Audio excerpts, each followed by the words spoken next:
හැබැයි ගිය සතිය නතර කරපු තැනට ඉස්සෙල්ලා මෙන්න මේ ටික අපි නැවත වතාවක් චෙක් කරගන්න ඕන.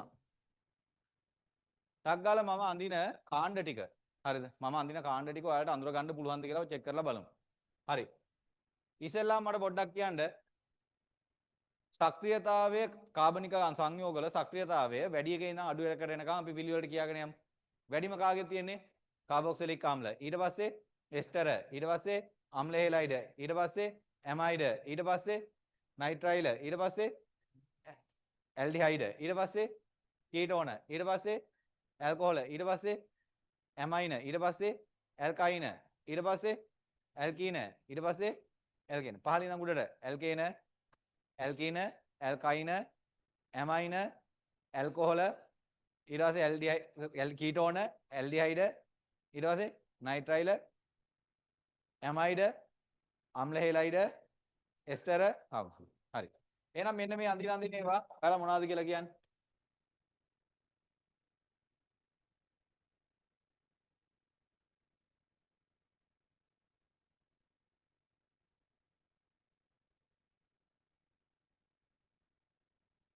හරි.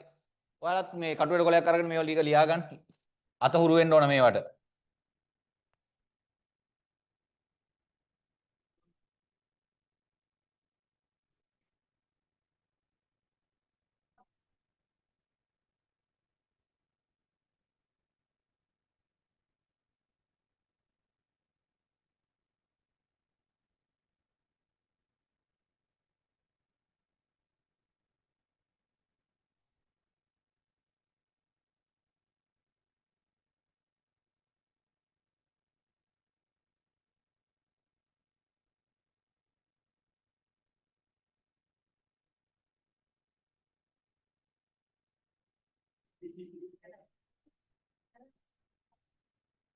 සද්දබද්ද කරන්නේ නැතුව වැඩේ කරගෙන යන්න.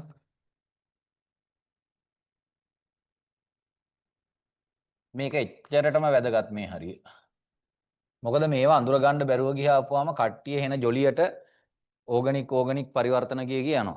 ඊට පස්සේ අන්තිමට ඇල්ඩිහයිඩ් එකට මේ ප්‍රතික්‍රියා කරන්න පුළුවන් කීටෝන එකට ප්‍රතික්‍රියා කරන්න පුළුවන් කියපුවාම ඇල්ඩිහයිඩ් කීටෝන අඳුරන්නේ. හරිද?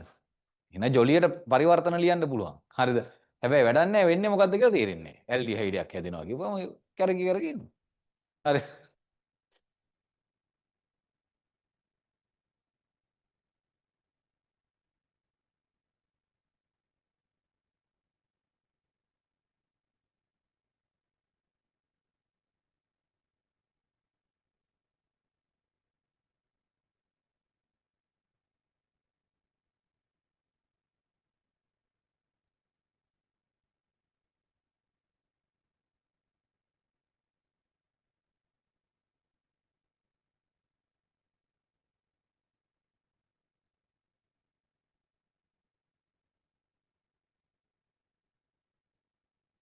ටක් ගාලා.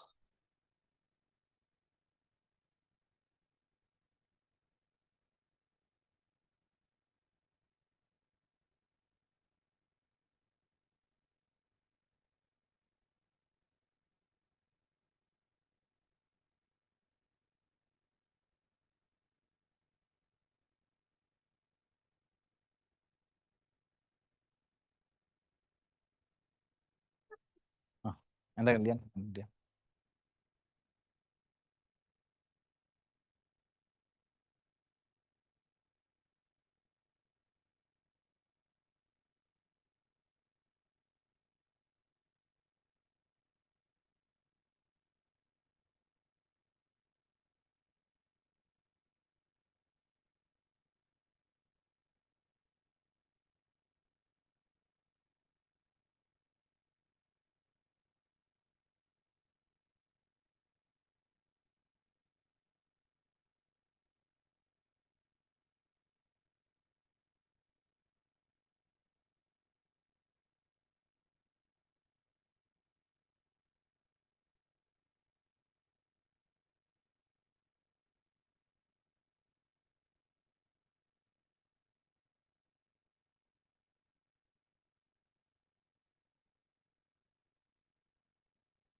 කරලා ලියන එකේ පාඩුව තමයි මේ කවුරුත් නැහැනේ විභාග වෙලාවට ඔයාලට මතක් කරන්න. පොඩි කේස් එකක් තියෙනවා. ඒ හින්දා තනියම ලියන්න.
ඇල්ඩිහයිඩයක්. ඇල්ඩිහයිඩ. මෙයා කවුරු කෙනෙක්ද? එස්ටරයක්. මෙයා කවුද? ඇමයිඩ. කොහොමද ඇමයිඩ වෙන්නේ?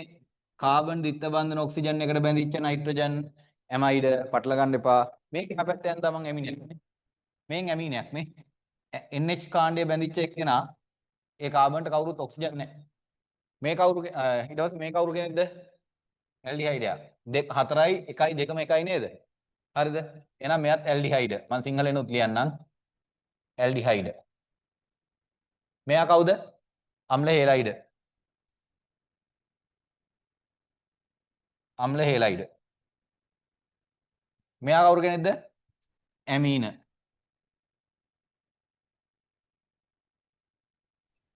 AMINES. ඇමයින්ස්. මෙයා කවුරු කෙනෙක්ද? කීටෝන. කීටෝන. මෙයා කවුරු කෙනෙක්ද? ඇල්කයින. මෙයා කවුරු කෙනෙක්ද? කාබොක්සිලික්.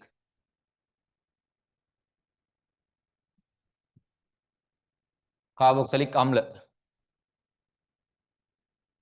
මෙයා කවුද?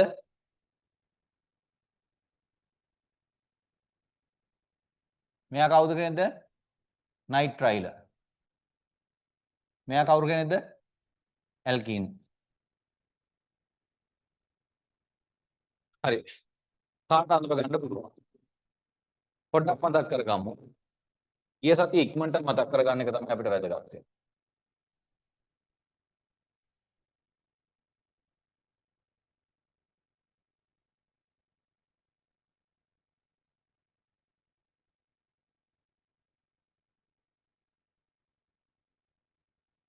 ඊය සතියේ හරි මට පොඩ්ඩක් ඉන්න ගමන් ගිය සතියේ කතන්දරේට ඉස්සෙල්ලා කාබන් වලට හදන්න පුළුවන් බන්ධන සංඛ්‍යාව කීයද?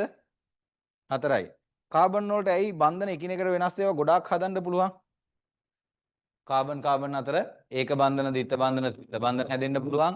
කාබන්ට චක්‍රීය සහ රේඛීය වගේ ඒවා හැදෙන්න පුළුවන්. කාබන්ට කාබන් ඕන වෙනත් මූලද්‍රව්‍ය එක්ක බැඳෙන්න පුළුවන්. කාබන් හා වෙනත් මූලද්‍රව්‍ය ඇති වෙන බන්ධන වෙනත් මූලද්‍රව්‍ය සමග ඇති වෙන බන්ධන වලට වඩා ගොඩක් ප්‍රබලයි. ඔයාලට මතකද මට මෙන්න මෙයාලගේ හරි මට මෙයාගේ සැකිලි සූත්‍රයේ කටුවැඩ කොලයක ඇඳලා පෙන්නන්න.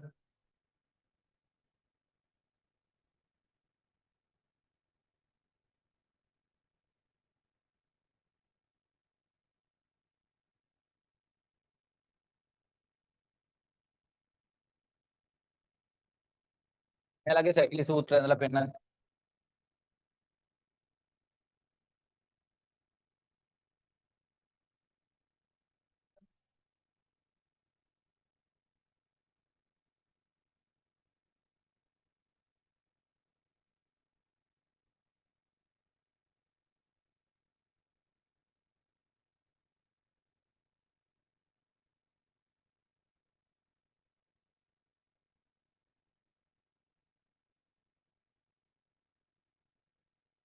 එයාලගේ සැකිලි සූත්‍රය ඇඳලා පෙන්නන්න.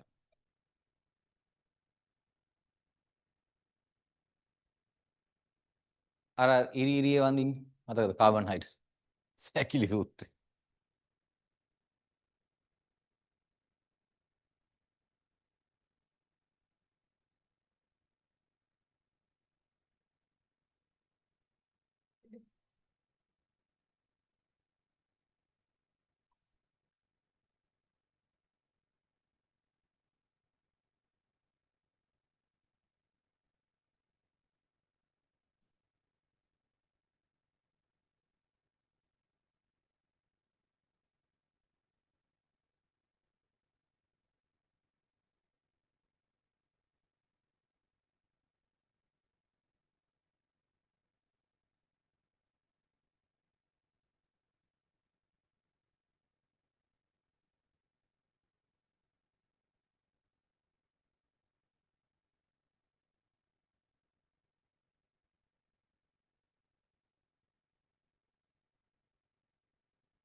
හරිද?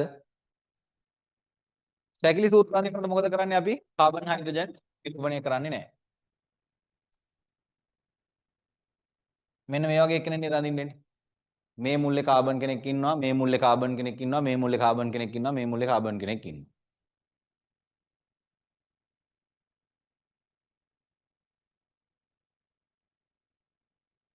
මෙහෙම එක්කෙනෙක් අඳින්න හැකියිනේ. එයි මොකද වෙන්නේ? කාබන් නොවන කට්ටියගේ බන්ධන ටික දක්වනවා. ඔයාට ඕන මෙහෙම අඳින්නත් පුළුවන්. ඕකම අනිත් පැත්ත හැරෙවුවා කියනවනේ. මෙයාව සාමාන්‍යයෙන් අපි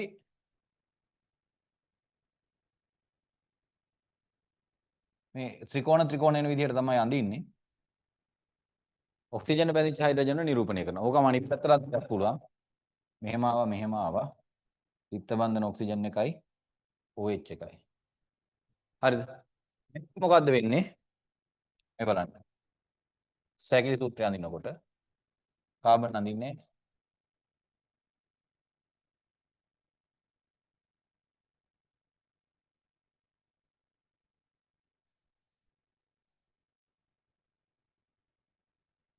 දැන් සැකිලි සූත්‍රය තමයි උතන තිබුණ චුට්ටක් තේරුම් ගන්න ඕන එක්කෙනෙක් විදිහට හිටියේ.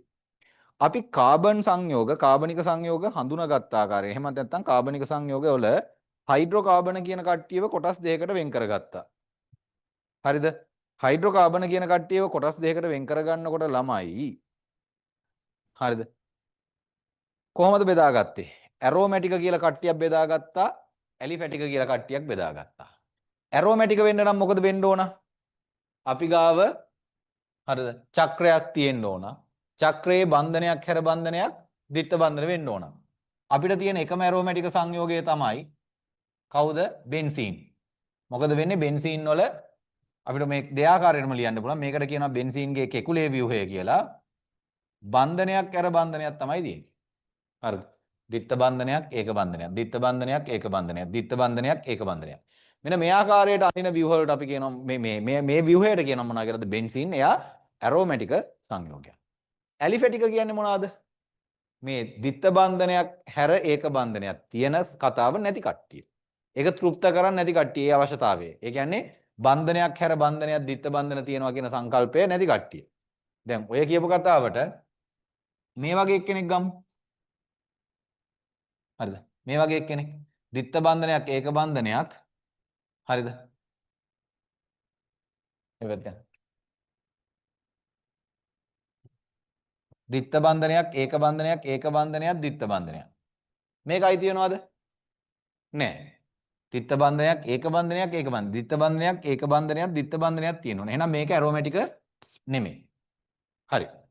ඇරෝමැටික නොවන කට්ටියව අපි බෙදා වෙන් කර ගන්නවා. හරිද? ඇලිෆැටික කියන නම යටතේ. ඇලිෆැටික කට්ටියගේ තියෙනවා චක්‍ර විදිහට ඉන්න කට්ටිය ඉන්නවා. චක්‍ර නැති කට්ටිය නිර්චක්‍රීය නැත්නම් අචක්‍රීය කියලා තමයි අපේ පොතේ නම් තියෙන්නේ. කැතයි නම නමුත් කරන්න දෙයක් නැහැ අචක්‍රීය කියලා පාවිච්චි කරමු. අචක්‍රීය කට්ටිය මොකද වෙන්නේ? හරිද?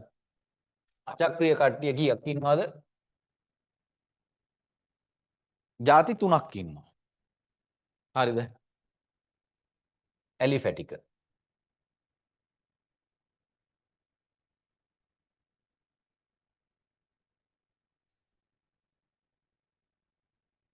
ඇලිෆැටික කට්ටිය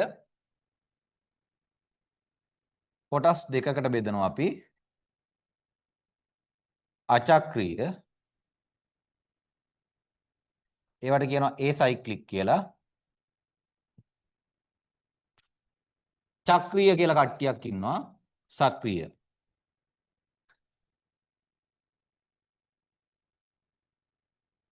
අචක්‍රීය නැත්නම් චක්‍ර නොවන කට්ටිය අපි කොටස් තුනකට බෙදා වෙන් කරගන්නවා. කාබන් අතර ඒක බන්ධන පමණක් තියෙනවා නම් එයාලට අපි මොනවා කියලාද කියන්නේ? ඇල්කේන. හරි. සරලතම ඇල්කේනිය තමයි කාබන් එකක් තියෙන එක්කෙනා. කාබන් හයිඩ්‍රජන් තියෙන හින්දා වෙනත් මූලද්‍රව්‍ය නෑ මේකේ. කාබන් අතර තියෙනවා නම් ඒක බන්ධන පමණක්. මේ තියෙන්නේ කාබන් දෙකක් අන්තර්ගත එක්කෙනා. මෙයාට මොනවා කියලාද අපි කියන්නේ? ඇල්කේන කියලා කියනවා. හරිද? ALKANE කියලා තමයි නම ඉවර වෙන්නේ. AN වලින් නම ඉවර වෙන්නේ. කාබන් අතර ද්විත්ව බන්ධනයක් තියෙනවා නම් හරිද?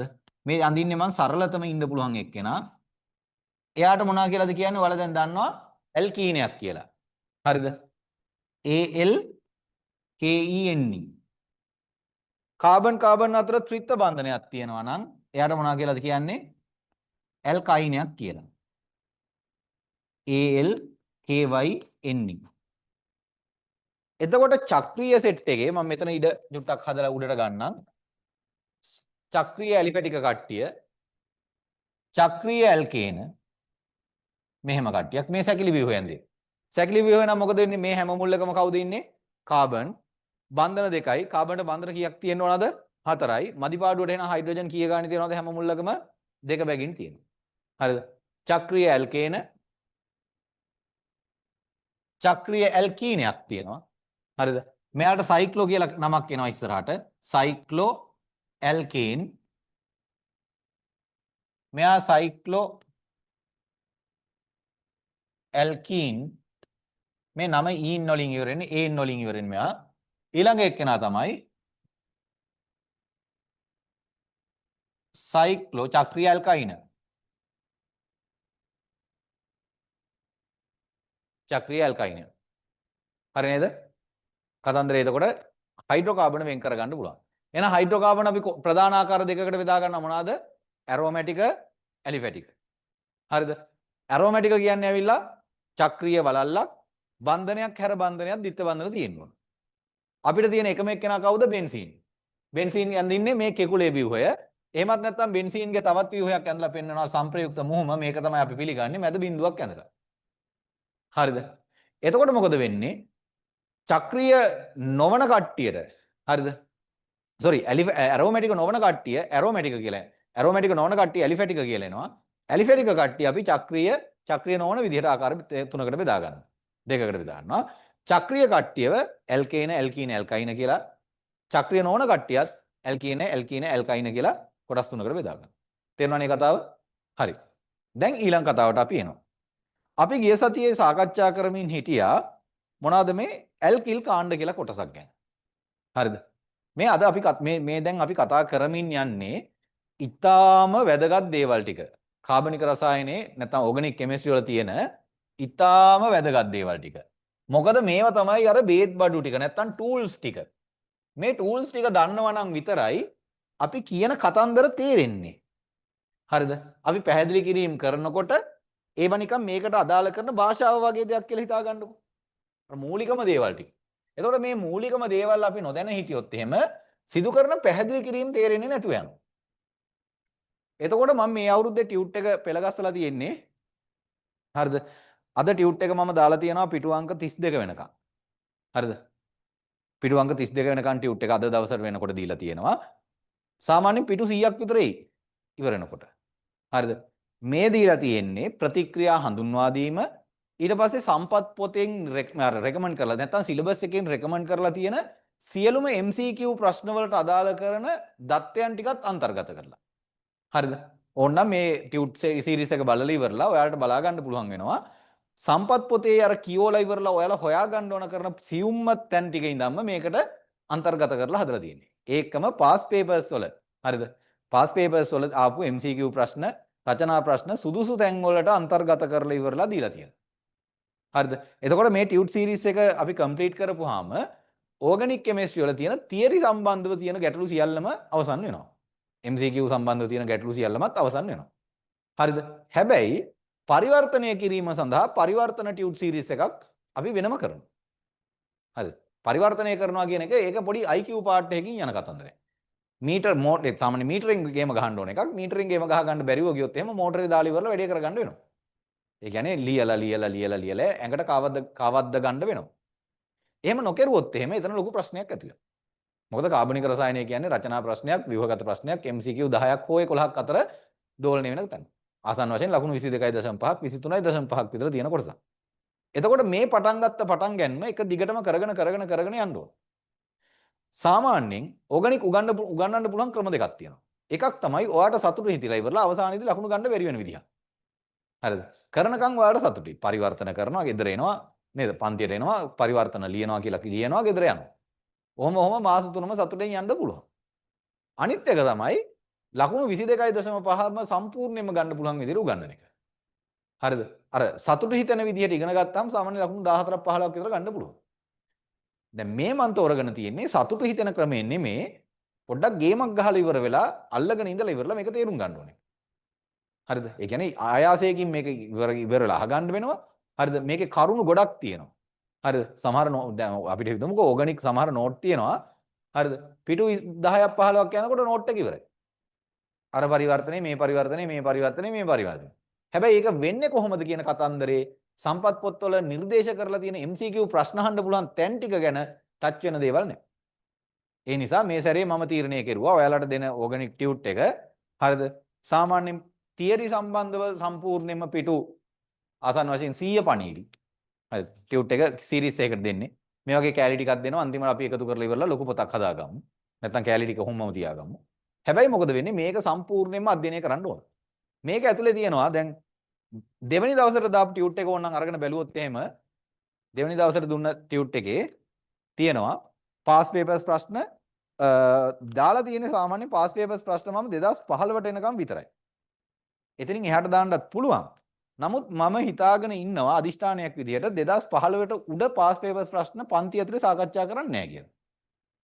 ඒකට හේතුව තමයි මේ ප්‍රශ්න සාකච්ඡා කරපුවම ඔයාලට මතක හිටිනවා. පෙබරවාරි විතර වෙනකොට සිලබස් එක ඉවර කරගත්තාම හරිද? අවුරුදු 10ක පාස් පේපර්ස් අර ෆ්‍රෙෂ් පේපර්ස් විදිහට ඔයාලට වාඩි කරවල ඉවර වෙලා සුපුරුදු පරිදි ඒක ලියන්න දෙනවා අවුරුදු 10ක්. එතකොට ඔයාලා ඒවා ලියලා නැහැනේ. ඒක සාකච්ඡා කරන නිසා ඒවා ටික අහු වෙනවා. එතකොට මටත් මැනගන්න පුළුවන් විභාග මට්ටමේ ඒ කියන්නේ A level විභාගයට තියෙන ඔරිජිනල් පේපර් එකක් ලියපුවාම ඔයාලට ලැබෙන ලකුණු කොහොමද කියලා. ඒක මටත් ඔයාලටත් දෙගොල්ලන්ටම වගේ දැනුම පිළිබඳව ටච් එකක් දාගන්න පුළුවන් ක්‍රමයක් තියෙනවා. ඕන්න ඉතින් මේක ඇතුළට දාලා දාන්නත් පුළුවන්. තව MCQ ඕන 4-5ක් නේ වැඩි වෙන්නේ. සාමාන්‍යයෙන් පිටු අංක අපි බලන්න පිටු අංක 19 18 වගේ තැන් වලට යනකොට හරිද? ඔන්ලයින් කට්ටියත් PDF එක කැමති නම් බලන්න අත්‍යවශ්‍ය නෑ මේ කියන කතාව. හරිද? පිටු අංක 18 19 දිහාට යනකොට ඔයාලට පේන්න පටන් ගන්නවා මේ රියැක්ෂන් නම්බර්ස් එක තමයි යන්නේ. මම කියවනේ අර රියැක්ෂන් සාමාන්‍යයෙන් 86ක් 89ක් අතර ප්‍රමාණයක් එයි කියලා. රියැක්ෂන්ස් නම්බර් කරලා තියෙනවා. ඔය හැම රියැක්ෂන් එකකටම පිටු අංක 19 ඉඳන් ඉස්සරහට පෙරලා බලන්න හැම එකකටම ප්‍රැක්ටිස් කරන්න අවශ්‍ය කරන. ඒ කියන්නේ විවිධ ආකාරයේ මේවා එන්න පුළුවන් ආකාර නැත්නම් විවිධ ආකාරයේ යෙදීම් තියෙන ඒවා එකිනෙකට වෙනස් යෙදීම් තියෙන තැන් අහුවෙන පරිදි සාමාන්‍යයෙන් එකකට සාමාන්‍යයෙන් 10ක් 12ක් සමහරලාට 6ක් 7ක් වගේ ප්‍රමාණයක් තනි පියවර පරිවර්තනක් දාලා තියෙනවා. ඒ අතරතුරදී අත්‍යවශ්‍ය කරන දේවල් ටිකකුත් මේක ඇතුලේ තියෙනවා. ඒ නිසා මේ ටියුට් එක හරි පිළිවෙලට වැඩ ටික කරගෙන යන්න ඕන. ටියුට් එක සම්පූර්ණ කරන්න ඕන. ටියුට් එක සම්පූර්ණ කරලා ඉවර වෙලා නැවත නැවත මේක බලන්න ඕන. හරිද? එතකොට මේ වගේ හරිද පිටු 16 තියෙන හැමදාම දවසකට සෙට් එක ගානේ හරිද? ආසන්න වශයෙන් සෙට් 8ක් විතර ප්‍රමාණයක් ඔයාලට හම්බෙවි. 8ක් 7ක් අතර ප්‍රමාණයක් වගේ හම්බෙවි කියලා මම හිතනවා. හරිද? හැබැයි මොකද වෙන්නේ? මේ පිටු අතේ දිය වෙන ගානට පාඩම් කරන්න ඕන. ඒක තමයි මෙතන කතාව. මේක නිකන් අර පෙරලනකොට මුළු ගලවලා යන ගානට අර නැවත බලනවා. හරිද? ඒක තමයි මෙතන කතාව. හරිද? එහෙම වෙන්න ඕන. හරිද? ඒ කියන්නේ පොත පෙරලලා ටියුට් එක පෙරලලා ඉවර වෙලා කටු වලින් ගැලවිලා යන ගානට වැඩ කරන්න ඕන. විභාගෙට මාස 10යි තියෙන්නේ. හරිද? 2026 කට්ටියට විභාගෙට මාස 10යි තියෙන්නේ. හරිද? ඔය මාස 10 යනවා කියන එක දැනෙන්නේවත් නැහැ. හරිද? මම කොහොම හරි පෙබරවාරි මාර්තු වෙනකොට සිලබස් එක ඉවර කරගන්නවා. හරිද? මම සිලබස් එක ඉවර කරගෙන ඉඳලා මම පාස් පේපර්ස් වලට බහිනවා කෙලින්. හරිද? එතකොට අනිත් සබ්ජෙක්ට් හිර වෙනකොට ඔයාලටත් සමහර ලාවට ප්‍රෙෂර් එක වැඩි වෙන්න පුළුවන්. එතකොට කෙමිස්ට්‍රි වල තියෙන ලකුණු A1 තහවුරු කරගෙන ඉන්න ඕන. එතකොට මේ වාර විභාගයේදී ඕගනික් අපි පුළුවන් තරමක් ඒ වාර විභාගය කවර් කරගන්න පුළුවන් මට්ටමට එනකම් කරනවා. එතකොට ඉනෝගනික් D ගොනුව ඉවර වෙන්න ආසන්නයි. P ගොනුවේ 17 වෙනි කාණ්ඩය ඉතිරි වෙලා තියෙනවා. ඊට පස්සේ කාණ්ඩ විශ්ලේෂණය දැන් D ගොනුව ඔයාලටත් පුළුවන් වේගගෙන එන මට්ටමක ඉන්නේ. කාණ්ඩ විශ්ලේෂණය වගේ දේවල් අයන හුවමාරු ඔය කතන්දර ටික පාඩම් කරගත්තාම ඉතුරු ටිකත් හරියනවා. හරි. ඒ නිසා පොඩි ප්ලෑන් එකක් ඔළුවේ තියාගන්න අපේ වැඩේ මෙන්න මෙහෙමයි යන්නේ කියලා. හරි. පළවෙනි ටියුට් එකට නැවත වතාවක් යමු අපි. අපි කතා කරුවා ඇල්කිල් කාණ්ඩ කියලා. මොකද්ද මේ ඇල්කිල් කාණ්ඩයක් කියන්නේ? ඇල්කේනයකින් හයිඩ්‍රජන් පරමාණුවක් ගැලෙව්වහම ඉතිරි වෙන කෑල්ලක්. CH3 මෙන්න මේ වගේ එකක්. හරිද? මෙයාගේ නම මොකද්ද කියන්නේ ඇල්කේනේ? මෙත් ඒන්. එහෙනම් මෙයා